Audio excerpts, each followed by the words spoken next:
Pe tine cum te cheamă? Doar de zeamă. Doar de zeamă? Da, de ce te cheamă doar de zeamă? Că așa mă cheamă. Da? Dar ce ți-a pus numele ăsta? Hă? Mama mea. Mama ta? N-a prea avut inspirație, crede-mă. Nu vă supărați. Da, spuneți!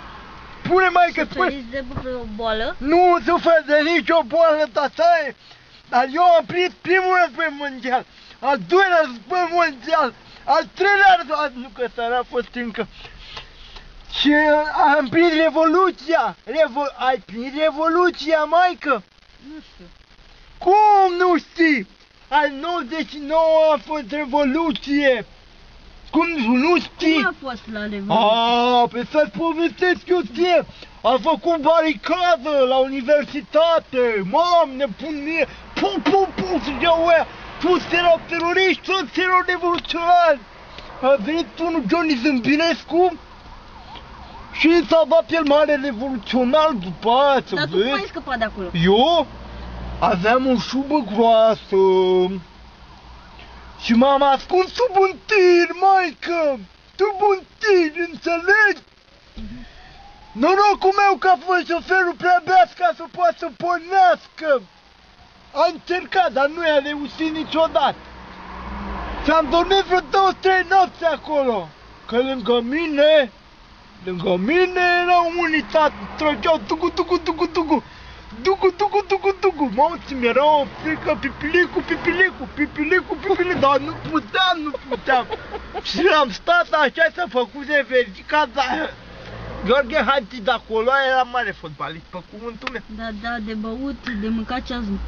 Ați fost nimic, greva foame, eram sub. Asta eram. Așa, unde ați făcut burta asta? Bursa asta mi-a dat ajutoare, ajutoare, multe ajutoare mi-a dat. Și medicamente ne dăm, naică. Pilule? A? Pilule? Și pilule contraceptive, îi dă lui baba mea pilule contraceptive. Da, mai merge? Merge, am o ață și o leg așa și fac cu degetul asta. Și ridică, băi, cu ăsta n-ai văzut. Și mi-am făcut implant de silicon, ce știi tu? Unde? În ea? Și baba ce zice? E mulțumită? Da, baba are 52 de ani, are baba. Cât? 52! O, e mis, păi dumneata cât ai? 152! Da! Și vă înțelegeți bine? Da, mă aude! I-am făcut implant de urechi, are 6 urechi pe parte, 6 pe parte! Și găuri câte are? O multă, știți că le-am mai numărat de când am organizat ultima oară, nu mai știu câte găuri are. Dar tu pe care, câte folosești? Eu nu folosesc niciuna.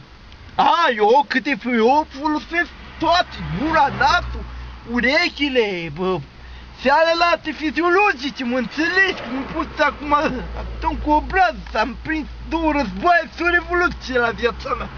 Arată și mie boalea care ți le-a dat de pus în piept. Nu, sunt multe, mai, că le-am dat lui un comandant de la lui Vadim, ca să aibă multe și le pună în piept așa, generalii aia lui Vadim. Dar dumneata. Dar dumneata, prin ce comunici? Ai ceva, un telefon, ceva cu baba? Nu, mi-a implantat un microchip în măsea baba mea, că e stomatolog, și mi-a pus într-o măsea un microchip. Și ce comunic cu ea? Fii atent acum. Babă! E curat acasă? Am înțeles bine. Mâncare ai făcut? Ai făcut și mâncare bine, babă. Aia e ok la mine acasă. Dar ea nu aude tot ce vorbești tu acum? Nu, decât dacă apăți eu aici la ureche un buton de engage. Așa e, engage, nu ce înseamnă. Dar așa comunic eu cu ea, să apeși aici pe buton. Soto se închide vreo conexiune, ceva, Soto. Dar matale, cine ești? Nimeni. Nimeni? Păi ziceai că te cheamă doar de zeamă. Păi da. Păi și doar de zeamă e nimeni? Da. Nu cunosc, nu este adevărat. Eu am făcut facultatea de medicină veterinară. Și nu există, știu, ceva similitudine între aceste două cuvinte. Nu există așa ceva! Dumneata, de ce ții cutia aia cu o răzbeliciune în față? Ce e cutia aia cu răzbeliciune în față?